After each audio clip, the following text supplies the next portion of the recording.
All right, we'll go ahead and get started. It's just after 7 o'clock. So, are there any questions about prior material before we move on to new material?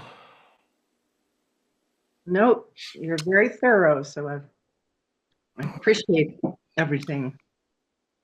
So, this is class 3 of 5, and for the remaining 3 classes, including tonight's class, we will be using a short lamrim text or lamrim prayer, or also called a glance meditation on the lamrim from Lama Tsongkhapa, and that's called the foundation of all good qualities. It's called a lamrim prayer because, as we'll see as we go through the verses, I think basically every verse ends with kind of a request to be able to actually actualize or understand that topic. So in that way, there's a sort of a request to the Buddha to kind of bless one's own mind to be able to actually generate the understanding of that verse. And it's also called a glance meditation on the lamrim because it's only about 2 pages and it's often memorized by practitioners, and they often will recite it from memory and then stop on a given day at whatever topic they are focusing on for that day. So it's common for a person to recite the whole foundation of all good qualities once, and then to recite it again, and then to stop when on the second recitation at whichever verse they're going to actually meditate on. So in that way, I don't know why this keeps happening, this thing with my video feed. Sorry about that. 1 second.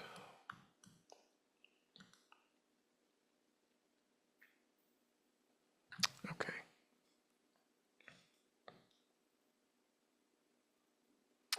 Okay, so also called a glance meditation, as I say on the lamrim, for that reason that when you recite it every day, you are briefly familiarizing your mind with that topic, with all of the topics of the lamrim, to the best that you presently understand them. By engaging in that recitation, you're able to kind of briefly reflect on all of the different topics, because the lamrim prayer, even though it is only 2 pages, each verse introduces one of the major topics of the lamrim, and as a whole, it really takes you through the entire sutra path. So in that way, it's a very, very brief way of refreshing your understanding of the entire sutra path as you recite it.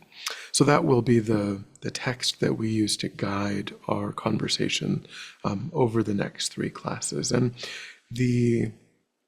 I don't know to what degree we have talked about the lamrim.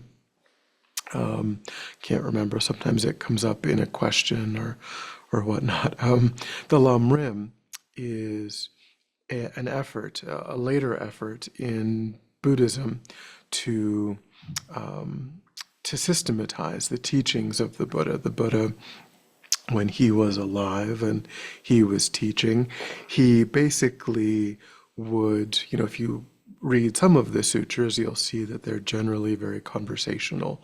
The Buddha was somewhere, other people were there, somebody asks a question, the Buddha answers the question. That's kind of what all of the sutras are. And so the Buddha did not have one way of presenting information that he just repeated over and over and over again to everyone that he came across. He taught what was skillful to the people that were in front of him. And so from one sutra to another, the same topic might be discussed in a different way, as one has to do when they are changing or adjusting the level of philosophical depth to their audience. They have to present things in a slightly different way in order to teach to that particular audience.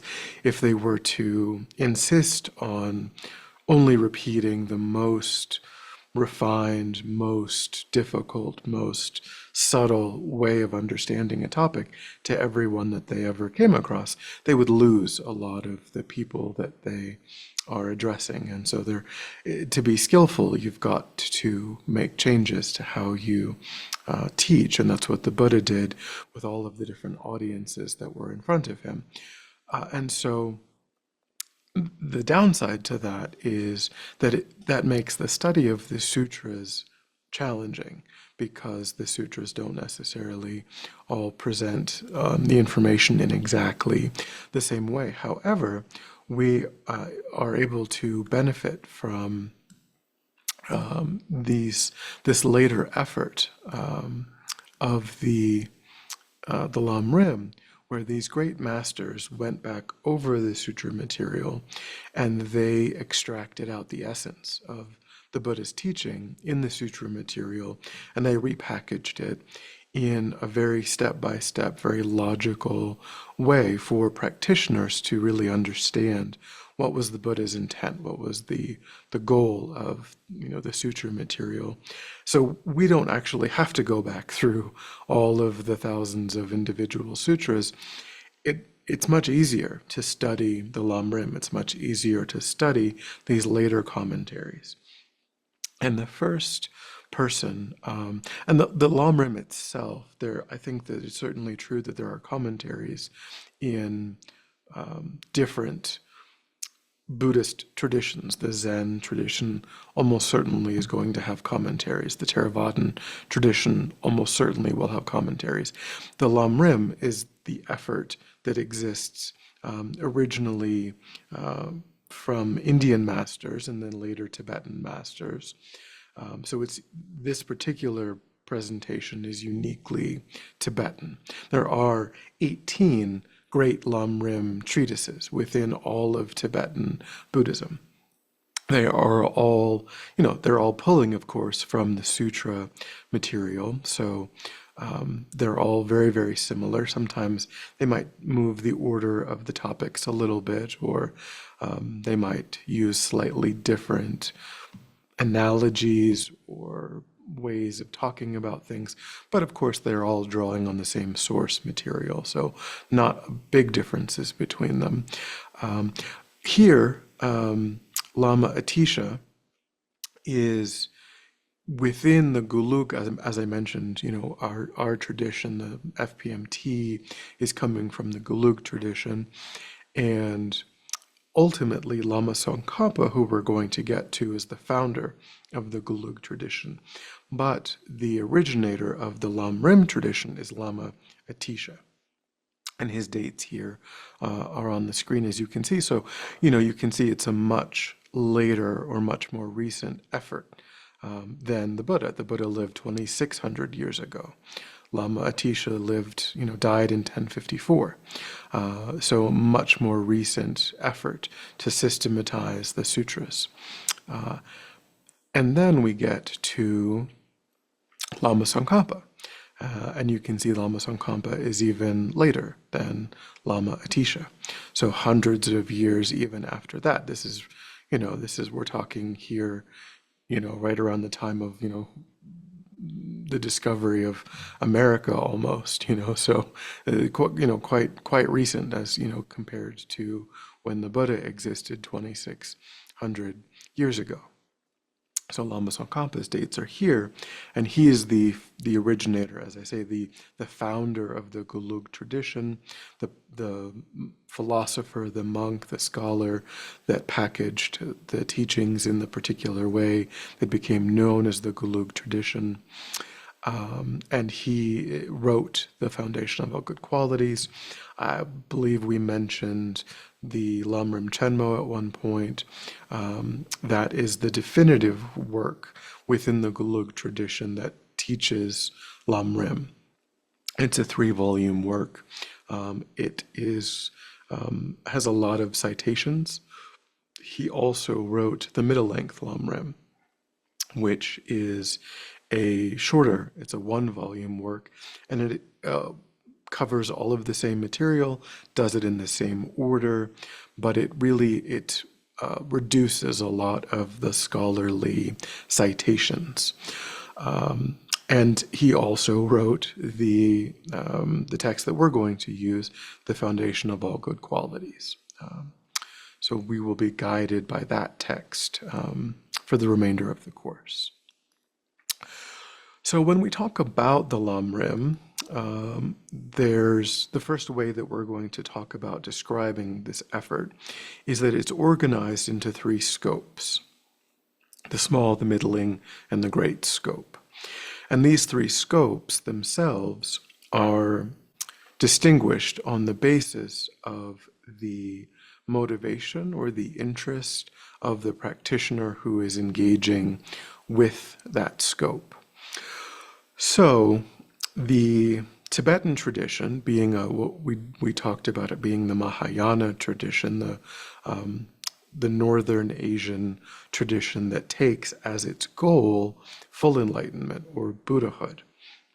So in that sense, the lamrim, as it's practiced in Tibet, the goal is to progress among or from each of these scopes into the great scope. So the Mahayana tradition is associated, you could say, with the great scope. However, as a practitioner, we have to start on the small scope, right? Just like you could say, well, my goal, you could ask a fifth grader, like, what do you want to be when you grow up? And they would say, I want to be a doctor, I want to be a heart surgeon.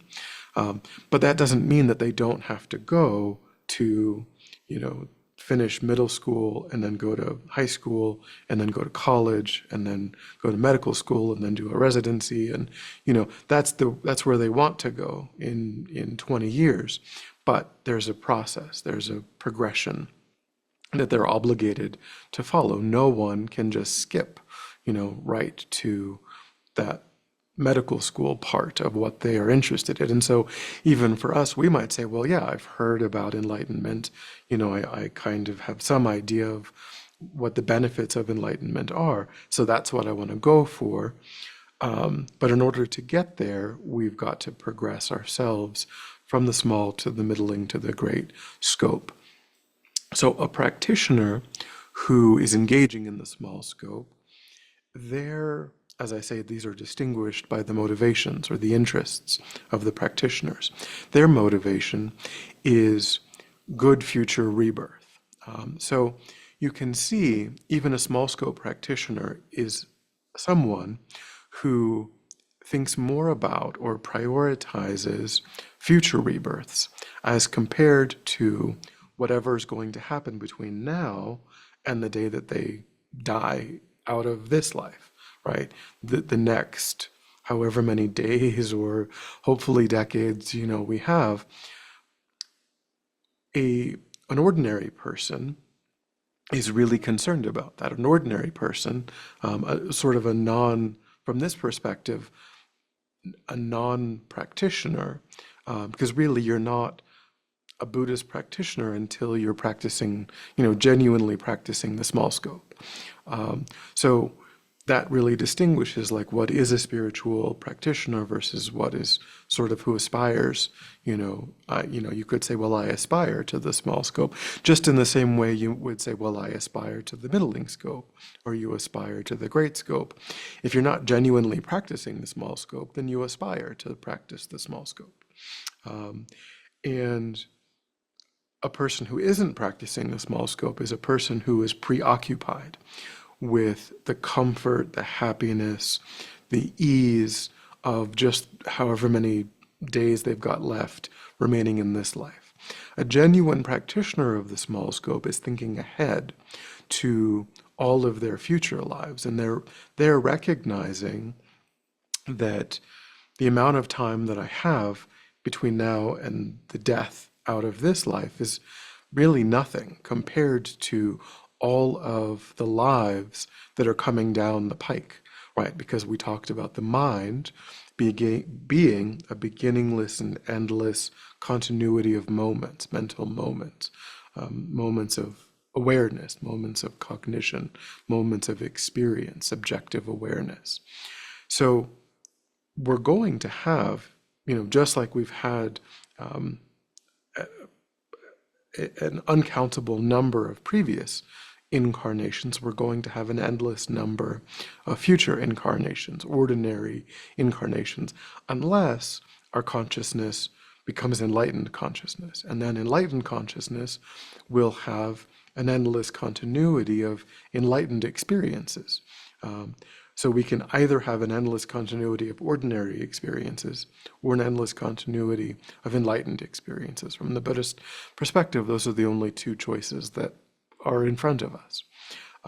So a small scope practitioner is someone who cares more about all of those future experiences than they care about just the ones that are left in this one lifetime.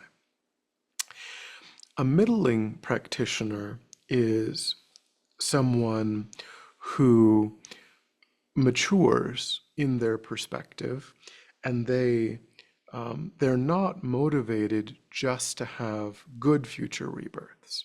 That's what the small scope practitioner cares about. They think, well, I have a huge number of incarnations ahead of me, so I want to do the things that will bring me comfort and resources and pleasure in those future lives. The middling practitioner understands that good future rebirths are not the best option, that they are a means to an end, but they're not a good in and of themselves, because we have what would be considered a good future rebirth right now.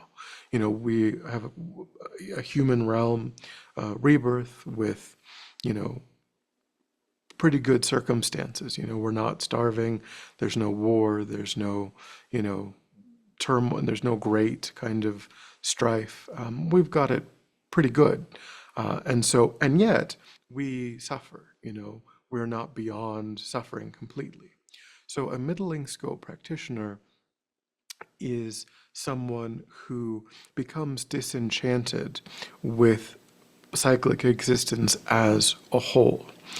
And if a person is a Theravadan practitioner, they stop on the middle scope, and they achieve, or they strive for individual enlightenment on the basis of that disenchantment with cyclic existence. They just think, yes, good future rebirths have a place. They're going to allow me the time to complete the path, but that's all that they're good for.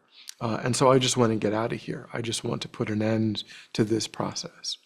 For a person who aspires to the great scope, the middling scope is a sort of stepping stone where they delay some of the practices that a Theravadan practitioner would engage in on they delay those perhaps to the great scope, but they do develop this, what we'll get to it, is called renunciation or definite emergence, the wish to put an end to suffering, to put an end to the suffering of cyclic existence, to become, to really not get caught up in thinking that there is a way of making cyclic existence work.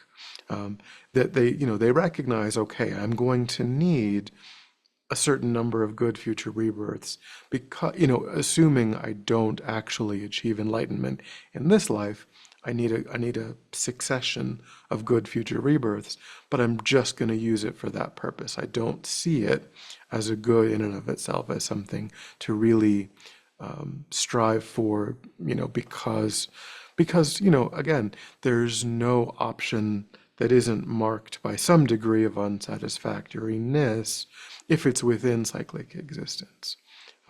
So it's we kind of have to sort of put up with it in order to have the time and the space to achieve enlightenment. But it's not an end in and of itself. And then a great skill practitioner, this is unique, as I said, to the Tibetan tradition. And a great skill practitioner, again, they mature out of this perspective where they recognize, okay, this is something, good future rebirths are not a good in and of themselves. However, I ought not escape cyclic existence just for myself, because that would leave all other sentient beings to their own suffering, right? They are still experiencing all of the shortcomings of cyclic existence. So I need to achieve full enlightenment in order to then be able to intentionally take rebirth. So I'm no longer taking rebirth under the influence of past karma, past illusion, but I'm taking rebirth intentionally as a fully enlightened being so that I can teach and lead and guide ordinary sentient beings to their enlightenment, because I'm concerned about their suffering, and I'm actually more concerned about their suffering than I'm concerned about my suffering. And so, because sentient beings are numberless, and I'm just a single sentient being, so I'm really mostly motivated to bring an end to the suffering of everyone else. And this is, as I say, unique to the Mahayana tradition. The Theravadan tradition, they have this path of individual enlightenment. Okay. So any questions so far? I'll pause. Questions, thoughts? Can you help me understand the confusing? We talk about the Gelug school and the Mahayana tradition, and can you help me sort of, I guess, focus on, because there's the Theravadan and the Mahayana and all the names that fly around get really confusing. And so is it a difference between schools, or where does that split occur, and how do you differentiate? So within Buddhism globally, the broadest division is Theravada and Mahayana. And so, and then of course there are cultural differences, which I don't know that much about, in terms of, of course, if you were to go to Cambodia, the way that the Cambodians are going to practice Buddhism is going to be a little bit different than if you go to Thailand, right? Those are both Theravadan, traditions. And so the Theravadan tradition is typically what you find in Southeast Asia. The northern Asian countries typically is where you find Mahayana. So that's like China, Japan, Tibet. That's where you find Mahayana. And the historical distinction that's most responsible for that is the Sanskrit canon and the Pali canon.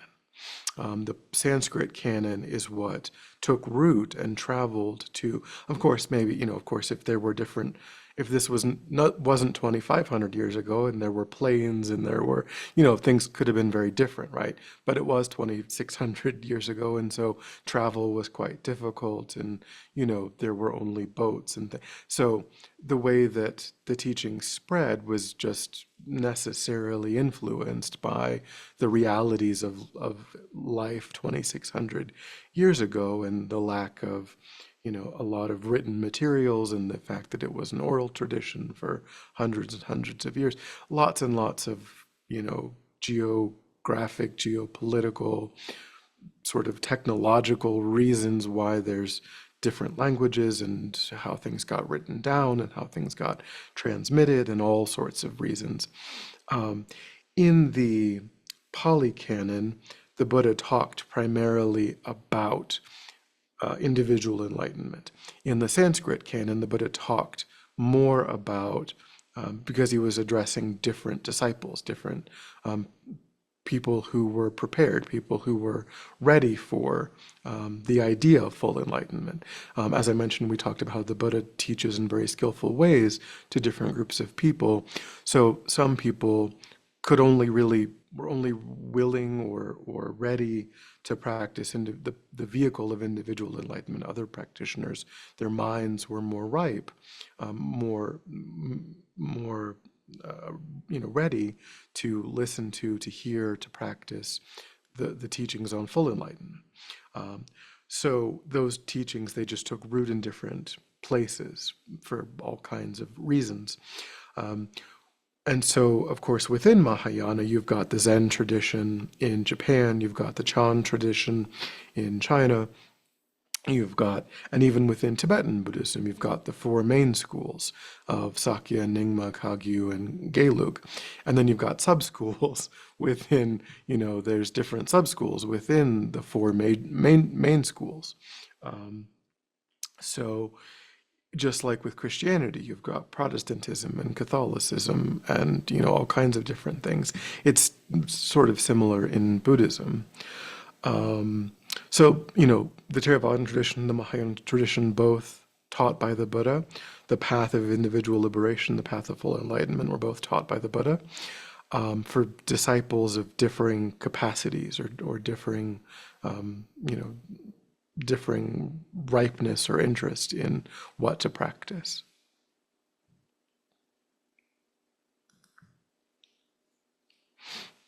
Thank you.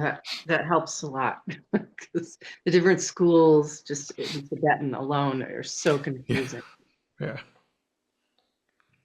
Yeah, and I mean within Tibet, again, within Tibet, it's a very mountainous country, very harsh, kind of weather. So I think that, and they speak different dialects too. Like the people from Amdo can't really understand people from like it's very, even though we say it's the Tibetan language, the dialects are quite different. So when you're trying to find an interpreter for someone, like they have to actually be from like the same region in order to really make sure that they're gonna understand what they're saying. So all of that, I think, and also humans are just really good at like just making distinctions and like, oh, I think it should be like this. I think it should be like this. So each of the four schools are traceable to individual lineages, from what, like I said, Lama Tsongkhapa is the founder of, the Gelug tradition, but all of the other schools, they've got someone that they point to and they say, well, this is the founder of the Sakya, this is the founder of Nyingma, this is the, so there's again just sort of reasons why people package things differently, but not I mean within the four schools in Tibetan Buddhism, there are not a lot of differences. I mean, some of the tantric practices are different, but they don't really disagree in fundamental or important ways. Okay. So if you're studying the lamrim, there are four features of why the lamrim is a really beneficial way to study. What makes it unique, what makes it beneficial for study. So the first is that when you study in this way, you come to understand that none of the Buddha's teachings are contradictory. We talked about how the Buddha had to kind of modify his message for different audiences, and that can look contradictory.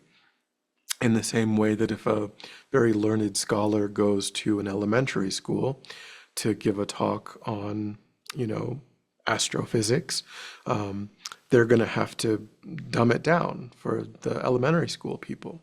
But if they go to a conference of their peers, they're going to be able to talk about all of the underlying math and the equations and all of this really complicated stuff. And if you look at the transcripts of those two talks, they're both about astrophysics, but they're going to be like, well, this isn't even the same person who gave these two talks, but they are. They were just talking to two different groups of people. So when you study the lamrim, which in the lamrim, these great masters of the past, they extracted the real meaning of the sutras. So you avoid kind of seeing those what would look like contradictions, and you understand that everything that the Buddha taught, is leading a person to enlightenment. And then you see that all teachings are personal advice. So you come to, when you look at these three scopes, right, the small scope, the middle scope, and the great scope, you understand that the Buddha, his ultimate intent is to lead a person to full enlightenment. And so if, based on where we are, we're like, well, do I aspire to the small scope? Am I on the small scope? If I'm on the small scope, how do I get to the middle scope? Right? So everything that the Buddha taught is personal advice for a practitioner to enter the small scope, to master the small scope, to then enter the middle scope and master the middle scope, and eventually to enter and to master the great scope. That's the Buddha's goal. That's the Buddha's intent for practitioners. And so nothing that the Buddha taught is just an interesting fact or, kind of just knowledge for the sake of knowledge. It is leading oneself through these scopes into full enlightenment.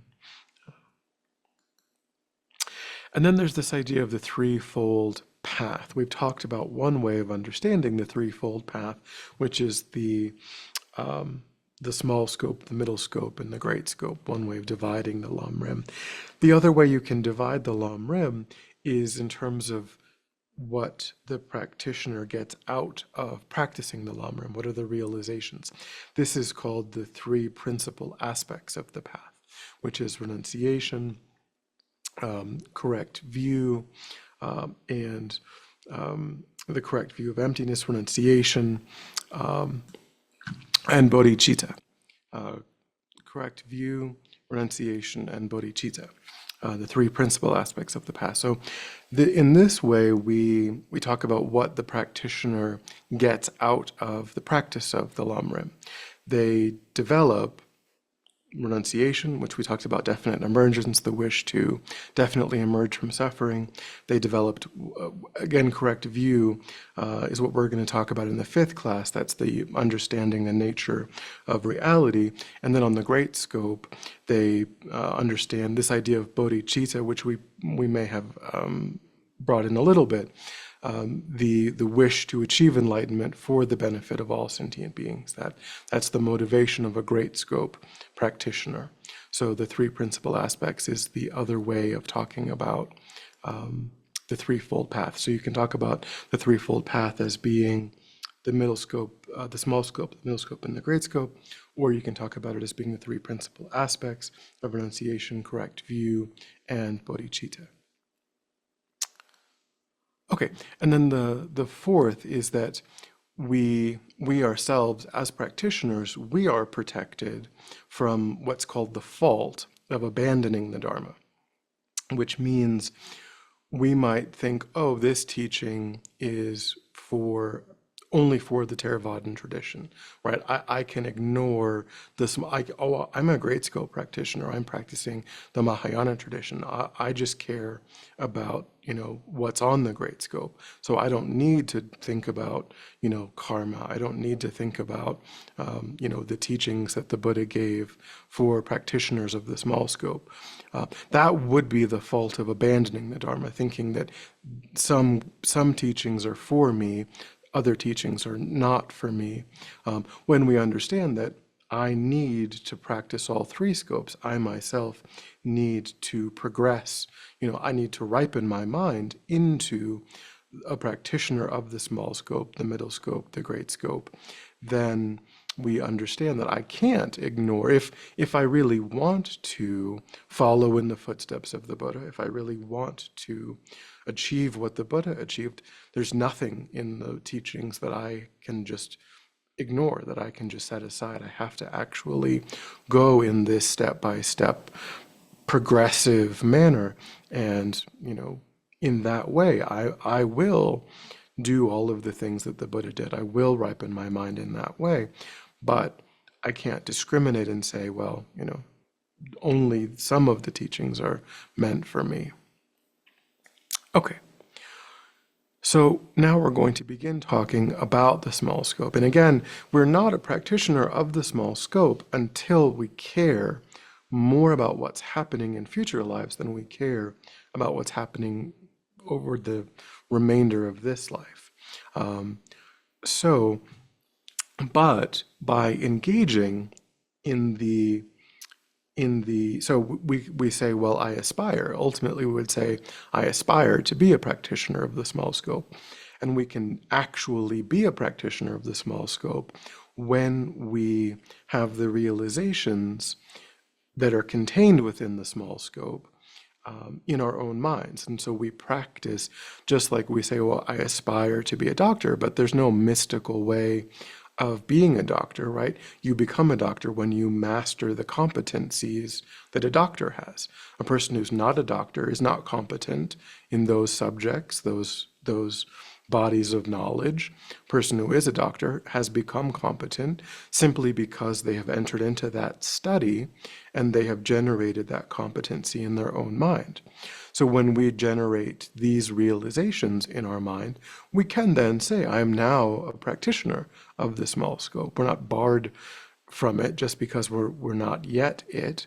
We are aspiring to it, and then we're engaging in these contemplations. And once we have these realizations, then we can say, I really am a practitioner of the small scope. So this will be the first verse of the Foundation of All Good Qualities.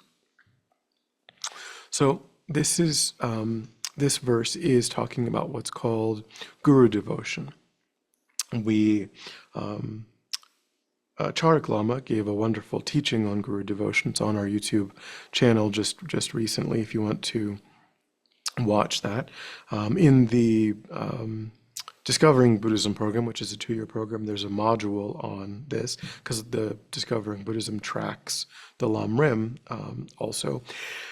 So in a way, we can say that this actual contemplation, technically, in a way, it comes before the small scope. And what I mean by that is that it applies to a practitioner of all 3 scopes, whether you're on the small scope, the middle scope, or the great scope. This topic, this realization applies to all practitioners. Of course, you can say the same thing, that there doesn't come a point where you abandon any of the teachings. Really, it gets maybe a little bit more complicated when you're talking about when maybe some things are in conflict with other things. But in a way, we can say that technically this topic isn't unique to the small scope. However, this topic is an important topic in Buddhism, and it's a challenging topic, for the Western mind, this idea of having a guru, having a teacher, and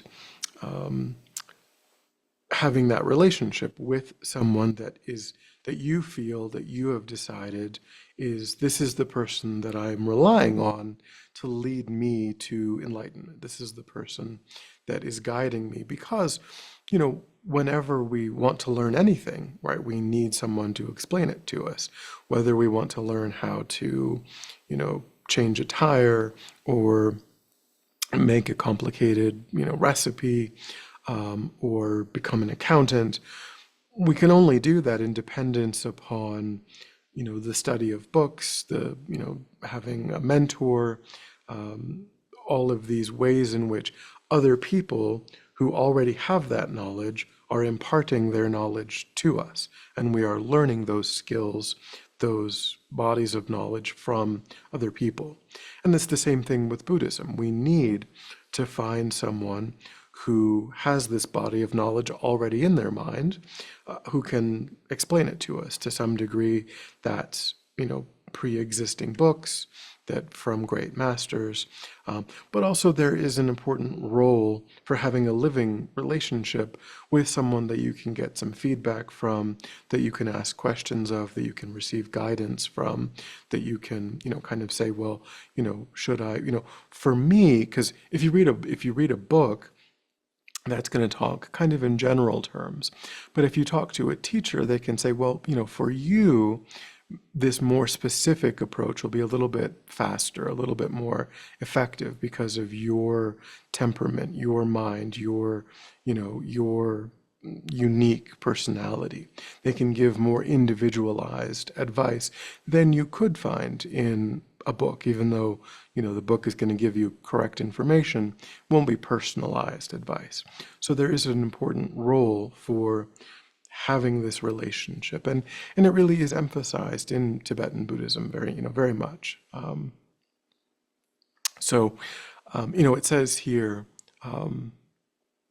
that all of our own good qualities flow from our relationship with our root teacher, taking that relationship seriously, not taking it for granted, not disparaging that person, really training our mind in seeing them as someone who's reliable, seeing them as someone really, the training ultimately is to see that person as not different from, as if I were able to ask the Buddha himself what to do, to see our own teacher as being inseparable, from the Buddha's mind, which is a difficult training. But it's a very powerful way of receiving guidance and receiving advice from someone who's a living, master. And so being able to have that kind of relationship is, from the Tibetan Buddhist perspective, incredibly important in how our own spiritual lives are going to unfold. But it's a challenging topic, for the Western mind, for sure. And I think it's also true that people who are new kind of, they have this idea that it's something that they need to enter into immediately. And I don't think that's true. I think that there is a lot of value that we can get out of the study of books and, going to teachings and receiving teachings, but thinking of that person not like as one's root guru or anything like that, not entering into that kind of relationship, but just seeing them as a knowledgeable person, just seeing them in that way, and really taking our time before we enter into really what's being, talked about here, which is a guru-disciple relationship, which is different, which is more advanced. So I think really for even years, a person really can make a lot of progress without thinking about, oh, I don't have a teacher, there has to be a teacher. And I think that because there are 1,000 years ago, there weren't really books. There weren't really, if you wanted to receive teachings, you did have to go physically and hear someone speak. And so it was a different cultural experience. And, I think that people tend to, so that tradition emphasizes things in ways that I think are not exactly the same as they were back then.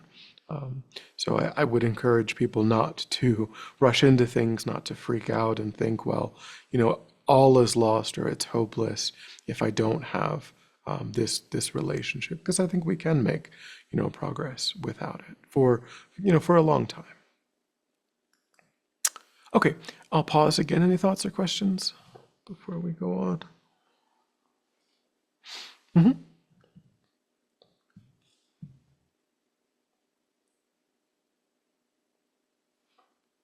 Okay.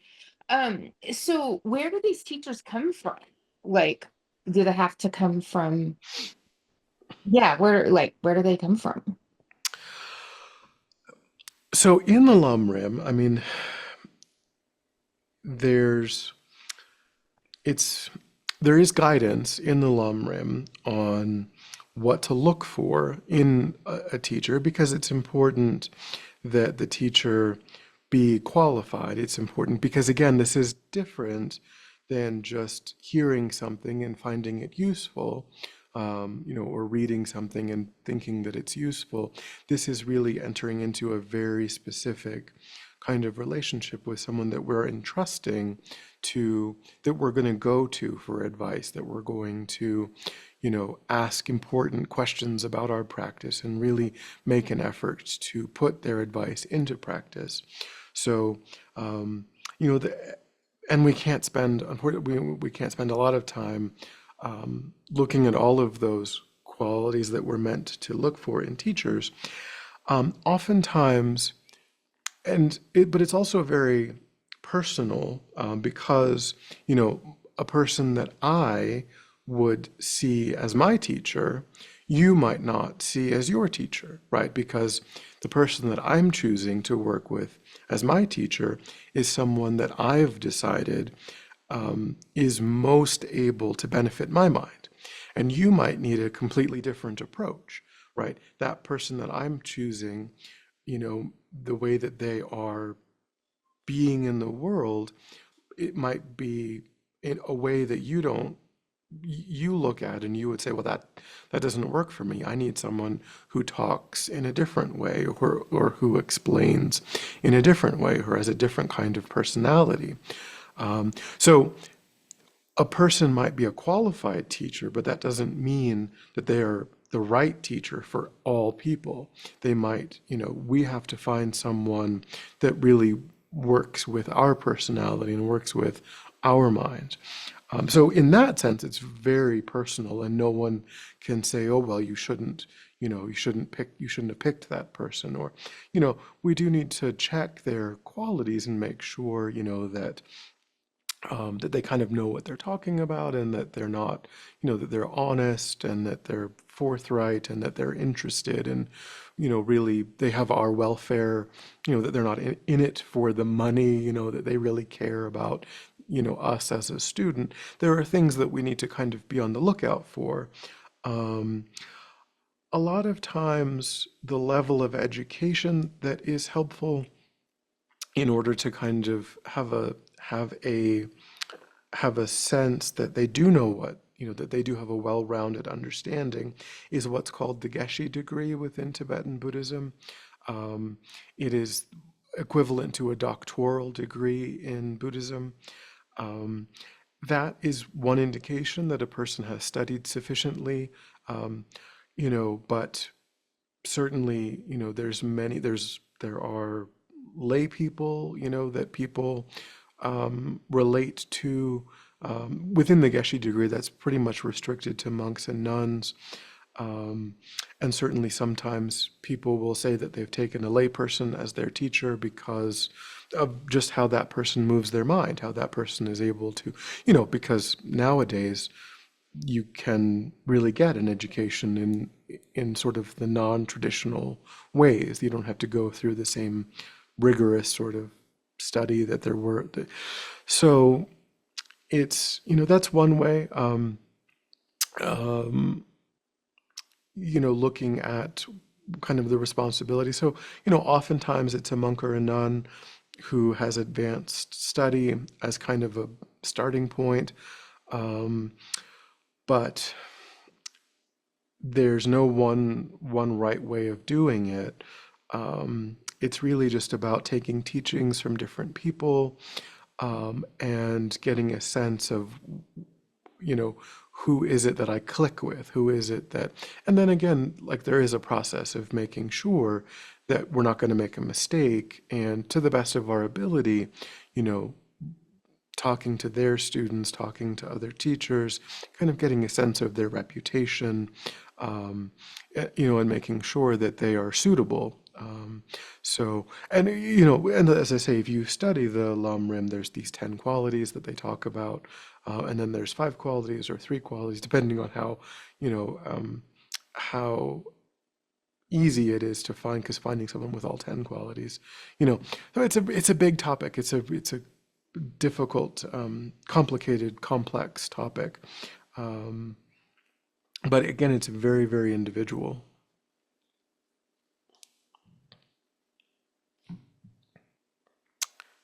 Okay. So that's the first. Yes, Hera, did you have a question? No, I was just going to elaborate that I think, do you pronounce your name Kyla? Keela? Mhm. Yeah. Keela. Yeah. Um, just that perhaps your question was, where are these people? And I think going to Tibetan center, or going to centers where teachers are coming through, you start finding, the path, really. So I think that's where you would start, and here you are. So Mm-hmm. Okay, thank you. Okay, so that's the first topic. And again, it is, all of these stanzas are alluding to major complete topics within the lamrim. So in the lamrim tenno, there's a section on properly relating to the spiritual guide. It's a whole chapter. And then there's a whole chapter on this second topic, which is called perfect human rebirth, or precious human rebirth.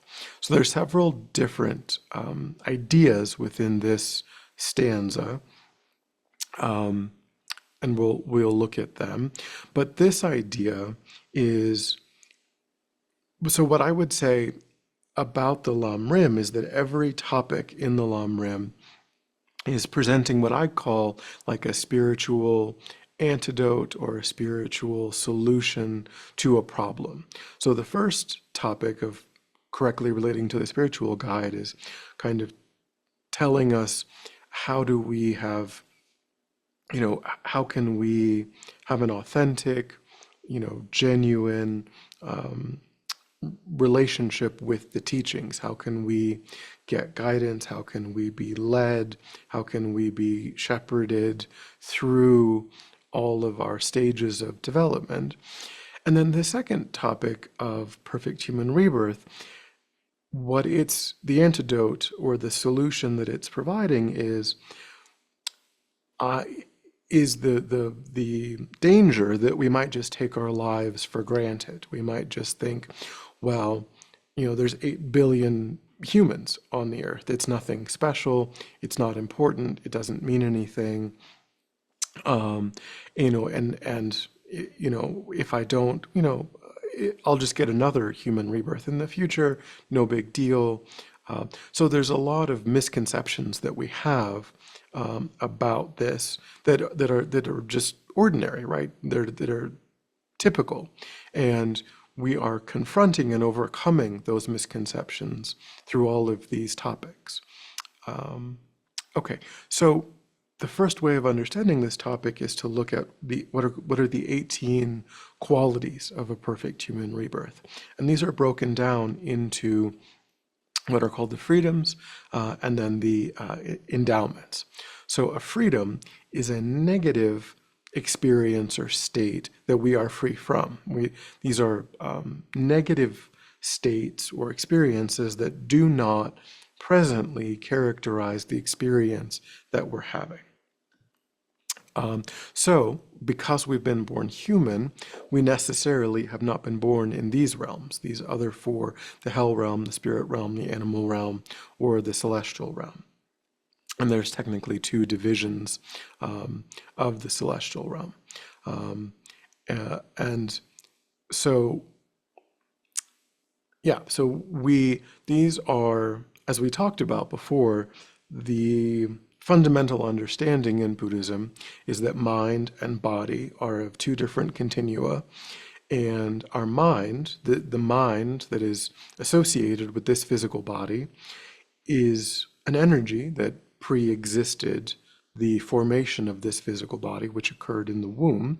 And this physical body will disintegrate, it will fall apart, and then this mind will separate at death.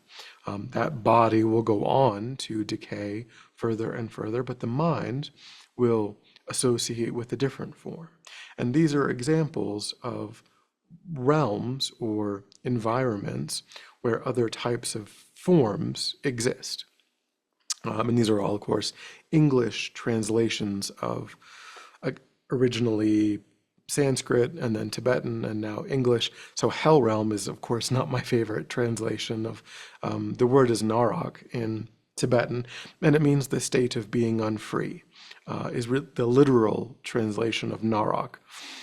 But someone decided that Hell Realm was a good way of talking about that, and I think it's terrible because, of course, we have the Judeo-Christian baggage that comes along with that word, which is not helpful in any way, I don't think.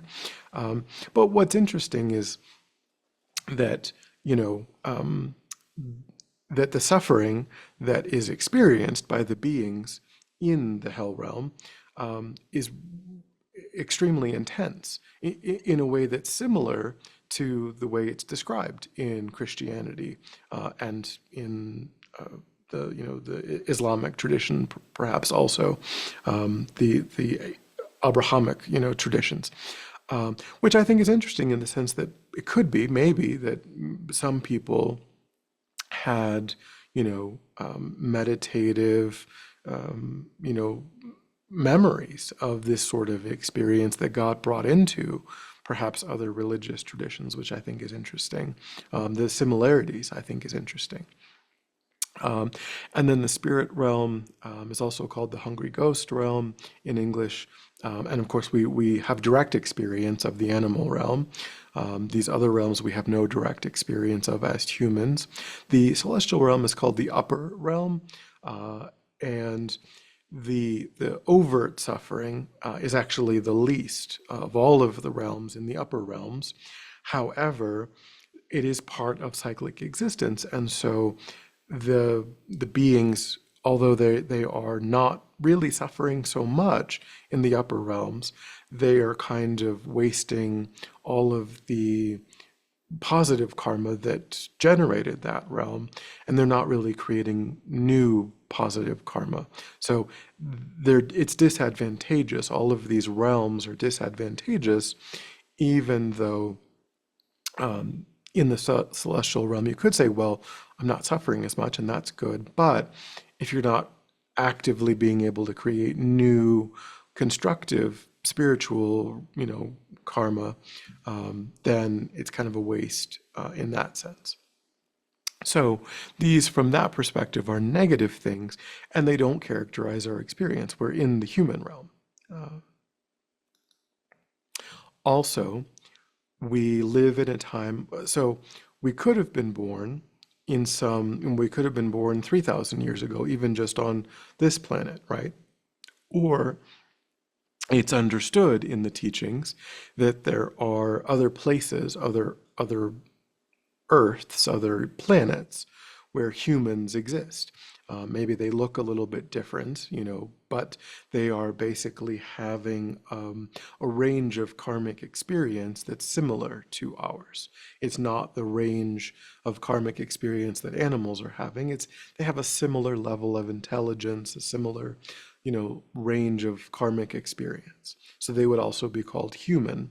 Because if you look in the human realm, some people are 7 feet tall, some people are 4 feet tall, some people are 600 pounds, some people are 98 pounds, right? There's a huge variety of humans, even just on the earth. So it isn't necessarily to say that these other humans have identical body plans, but they have a very, very similar range of karmic experience.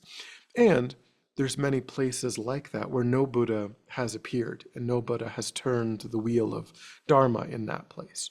And that was true of this earth 3,000 years ago also. But a Buddha has come and a Buddha has taught, and the teachings exist, right? So we benefit from all of those things that are true about this time and this place on this earth. And then we are free from having here what's called defective sense powers and also wrong views. Now, with defective sense powers, here they're talking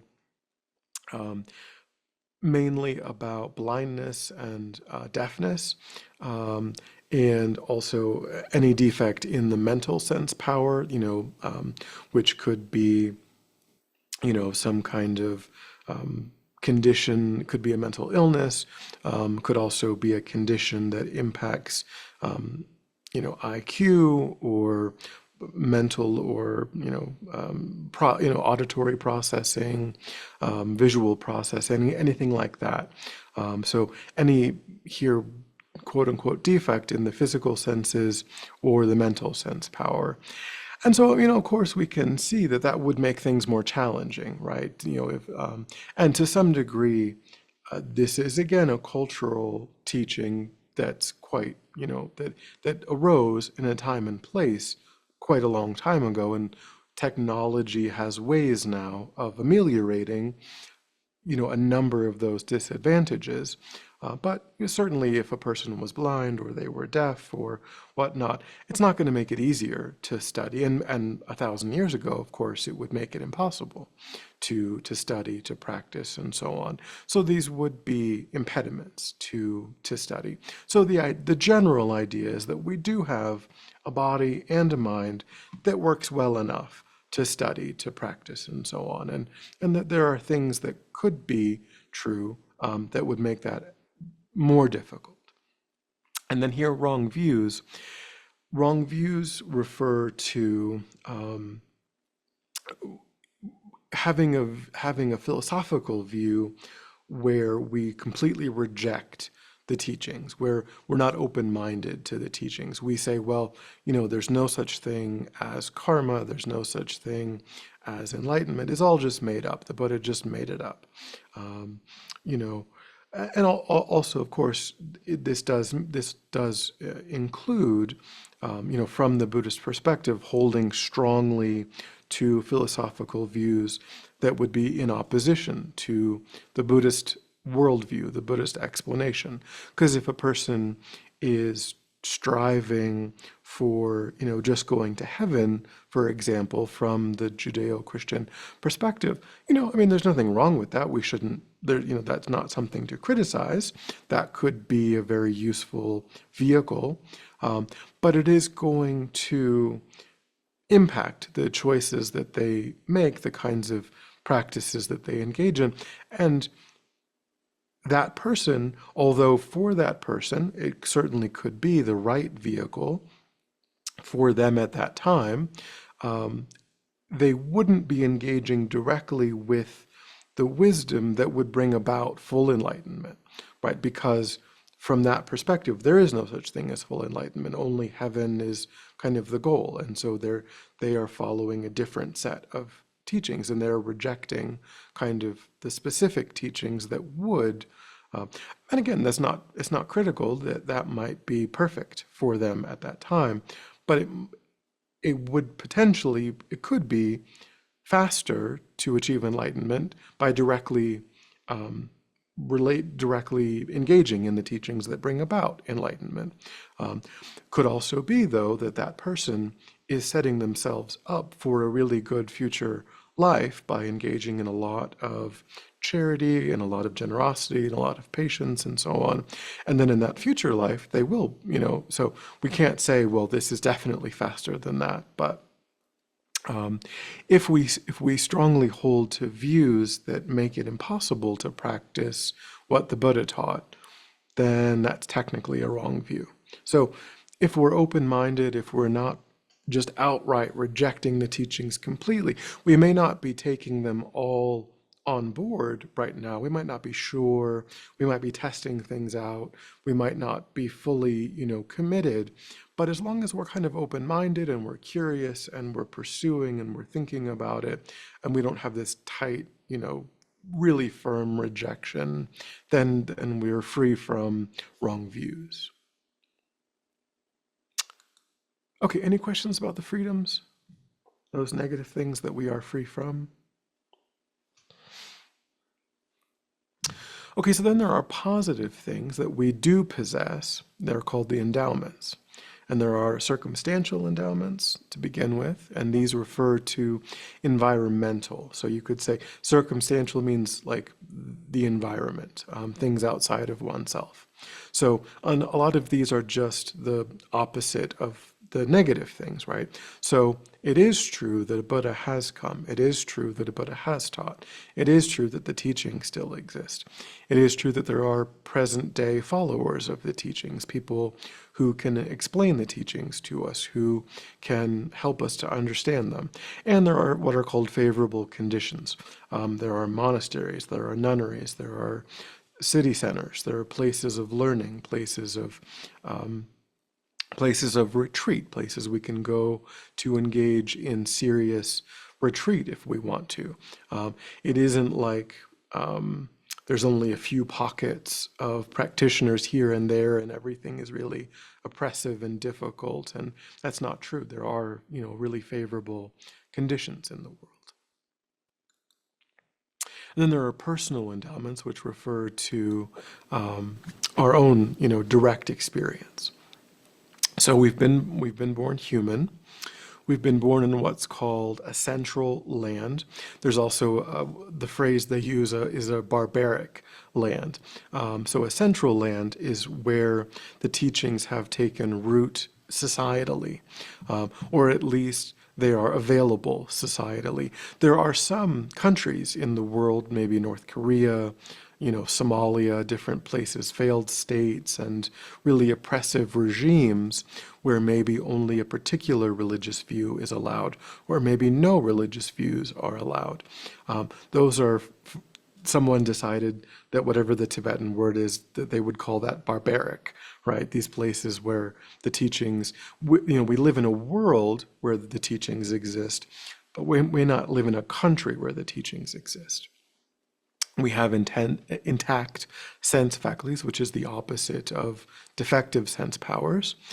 And then it says here, not committed the 5 heinous actions, or also called actions of immediate retribution.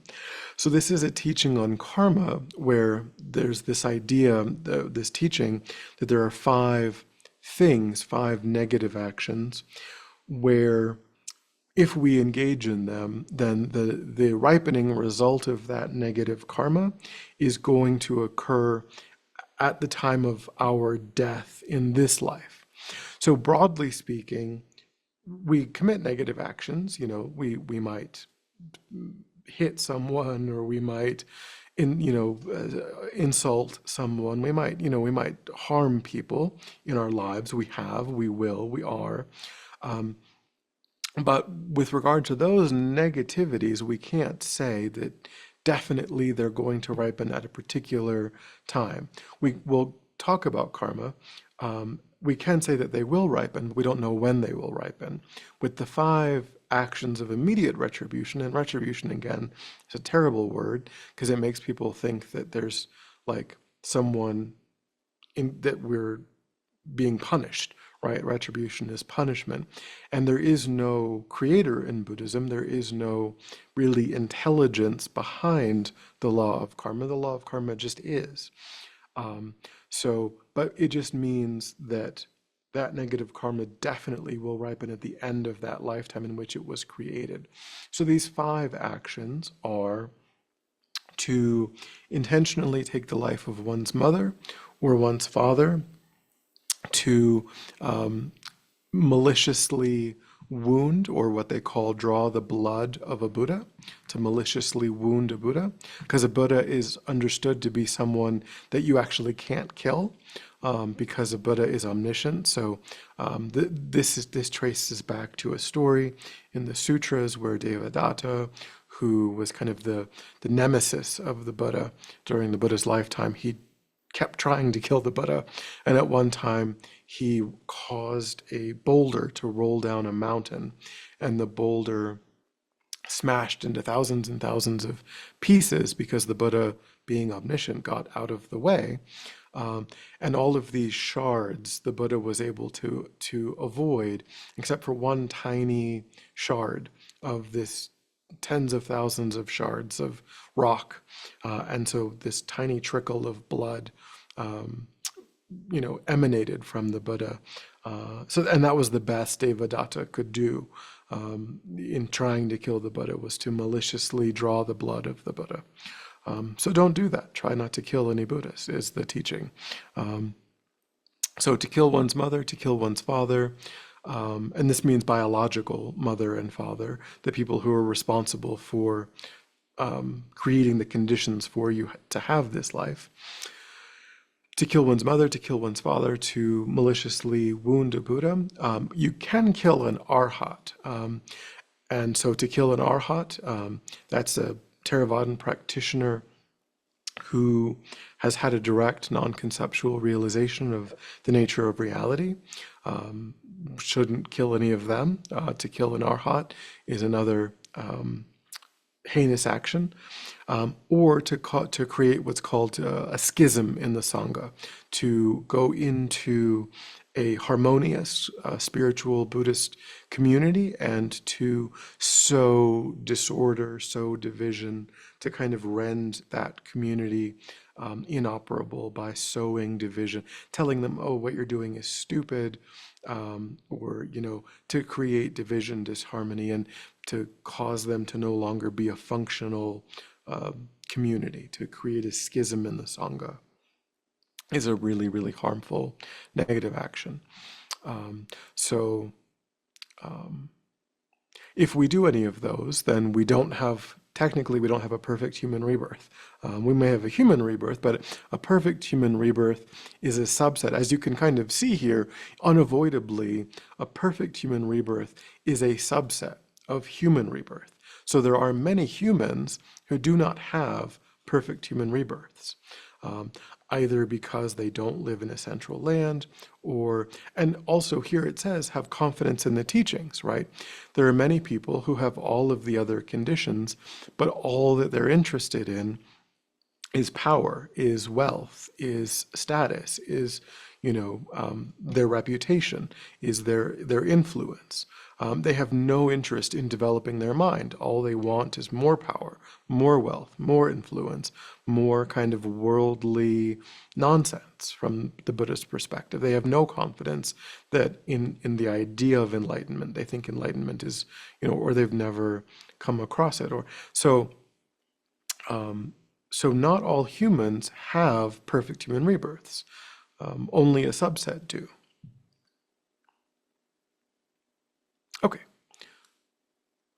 So those are the leisures and endowments of a perfect human rebirth. And then in general, if we go back to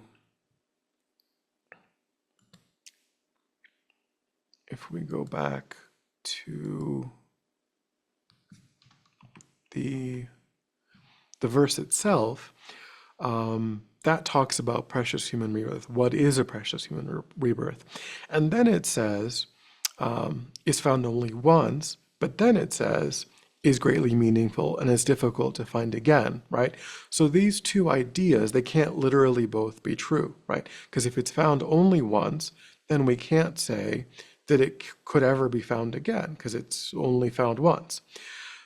So what this is talking about is that if a person emerges from the lower realms, we talked about those lower realms, the hell realm, the animal realm, the hungry ghost realm, if that mind is having that kind of experience, and then the causes and the conditions come together for them to have not just a human rebirth, but a perfect human rebirth, for that to happen, it is so unlikely that it is as if it only happens once. However, once it has happened, then that person who has this perfect human rebirth really has the tools at their disposal to engage in the teachings, and by engaging in the teachings, to train their mind and to intentionally create a succession of additional perfect human rebirths. However, here it's not saying that that's easy to do, right? We do actually have to create those causes and those conditions.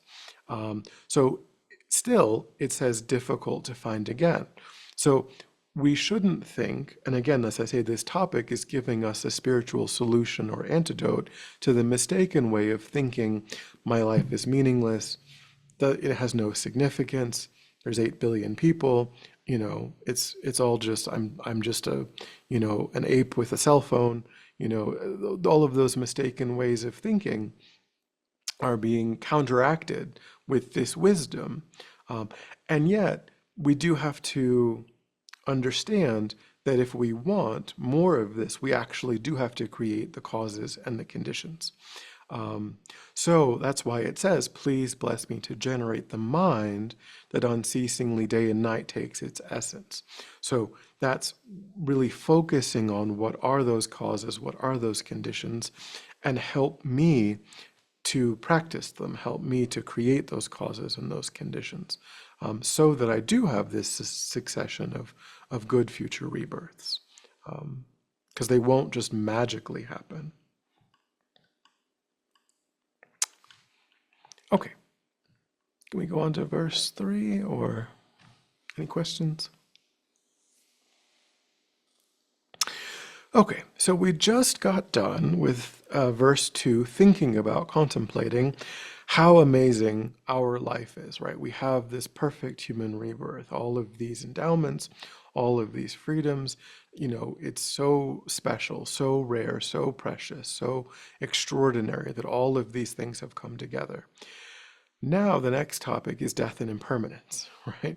So we now have to come to grips with the fact that this unbelievable coming together of causes and conditions that is so amazing is not going to last forever, right? We're going to die out of this perfect human rebirth. So this is helping us to overcome the mistaken view that we can just put off our spiritual growth. We can just wait.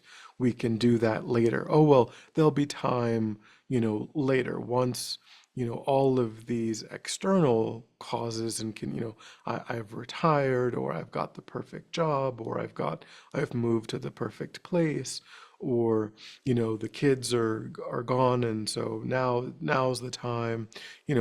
We have these ideas of, well, it can't be today, it can't be now because of this and this and this. I'm too busy, there's too much going on, I've got too much stress, too much, but in the future, in some hypothetical future, that's when I'll start to practice. That's a way that we think. That's a very common, that's a very typical way that characterizes the way that we think. And this wisdom is helping us to overcome that by recognizing that our death is certain. We will separate from all of these extraordinary conditions that we have.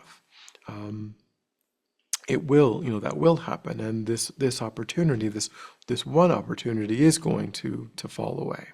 And then it also introduces the idea of karma, that when we die, what is going to determine our next incarnation is the ripening of karma. And here black and white refers to negative and positive. It just is a poetic way of talking about negative karma, positive karma. Okay. So any questions about that third verse? This is encouraging us to remember, that our life is slipping away, that, that the amount of time that we've got left is always decreasing, and that, we could die tomorrow, we could die today, we don't know. And that by recollecting that over and over again, not in a morbid way, but just in a realistic way. Like, if this wasn't true, then we could be like, well, no, but that's not true. Definitely I will live another 100 years. But that idea is what is not true. The Buddha is just encouraging us to think about what is true, so that we don't waste our time, so that we, that we're motivated to really practice.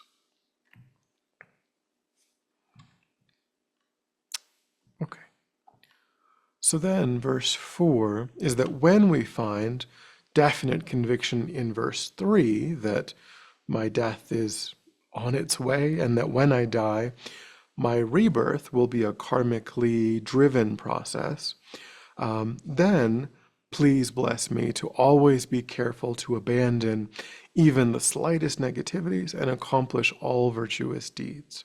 So this is talking about karma, finding opportunities to engage in virtuous actions and restraining ourselves from engaging in negative actions. Because again, this is on the small scope, right? In a small scope practitioner, their primary motivation is good future rebirths. And this is really the way in which they can accomplish that is by only engaging in virtue and by abandoning non-virtue. That is the process by which good future rebirths are accomplished. So we're going to now talk about karma. So karma, we talked a little bit about karma before, it's come up. Karma refers not to morality, not to kind of the rights or the responsibilities of one group or another, or one person or another, but it refers to the state of mind that is present in our own mind when we are engaging in an action. So if we are motivated by the wish to cause some harm when we are engaging in an action, then we are engaging in a negative action.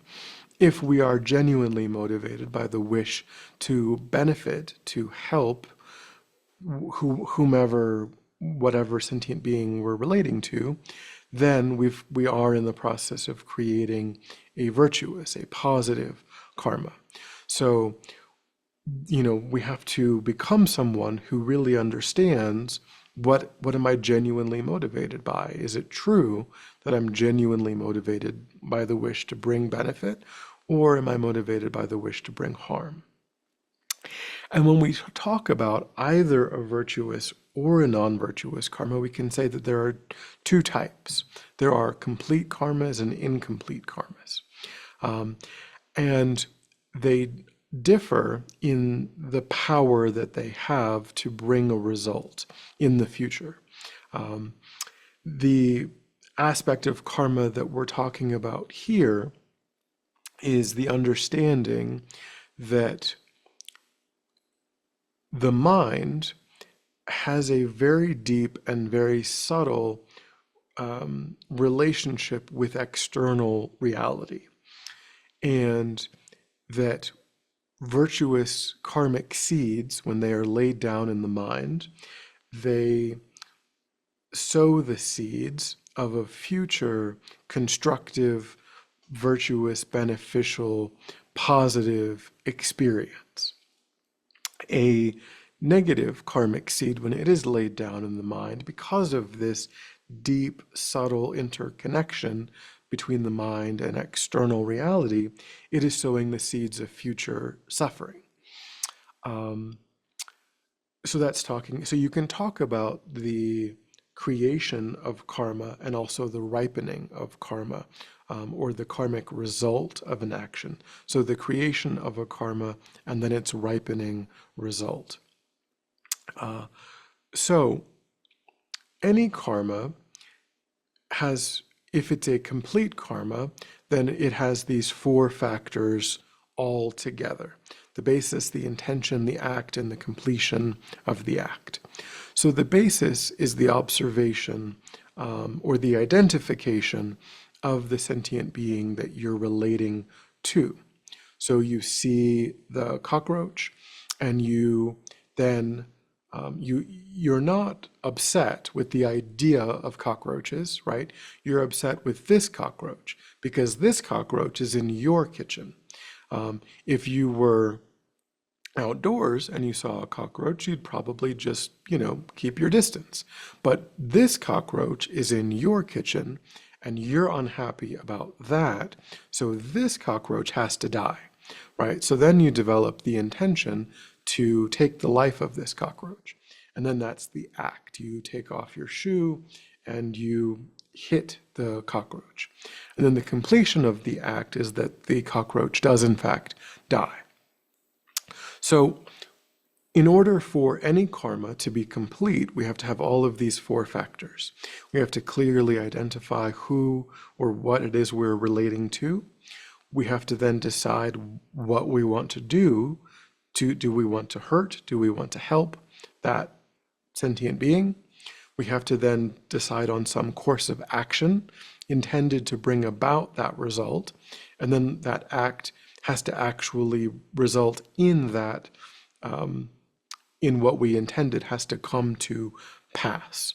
So if that cockroach, if we take off the shoe, we strike, but the cockroach moves out of the way and the cockroach is fine and it goes on to live its life, then it's an incomplete negative karma, right?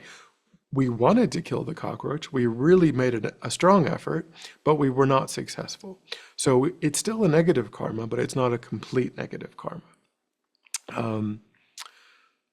Yeah, so in order for a complete negative karma to exist, all of these factors have to be complete. In order for a complete positive karma to exist, all of these factors have to be complete. If one or more is missing, it could still be somewhat virtuous or it could still be somewhat negative, but it's not a complete negative karma or a complete virtuous karma. And the main reason that we care about whether it's complete or incomplete is because only a complete karma actually has the power at the time of death to install our mind into a rebirth, to generate a rebirth. So if at the time of death a very virtuous karmic seed ripens, if it's a complete karma, then it can actually be the cause of another perfect human rebirth. So only a complete karma can create that perfect human rebirth in that example. If it's an incomplete karma, it won't. An incomplete virtuous or non-virtuous karma can still ripen as experience, but it can only ripen as experience within a lifetime, not establish a lifetime. Any thoughts or questions about that? About anything that we've said about karma so far?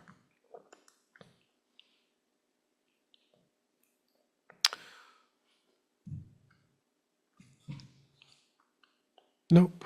Yes, no. All right, well, we are out of time. I don't want to, we'll pick things up with the ethical guidelines. What we're going to go into next, we'll start next week with ethical guidelines that the Buddha gave for what are called the three doors, the three ways in which we create karma. We create karma with our body, with our speech, and even sometimes just in the mind itself. So the Buddha gave ethical teachings that relate to our body, our mind, and our speech. And some of those we've talked about when we talked about the 10 non-virtuous actions, or when we talked about what it means to be a Buddhist. We talked about the 10 non-virtuous actions. We also talked about the 5 lay vows. So some of that has already been introduced, but a couple of things will be new in that. The ethical guidelines for body, speech, and mind. But that you have that to look forward to next week. Any thoughts or questions about anything that we've covered today?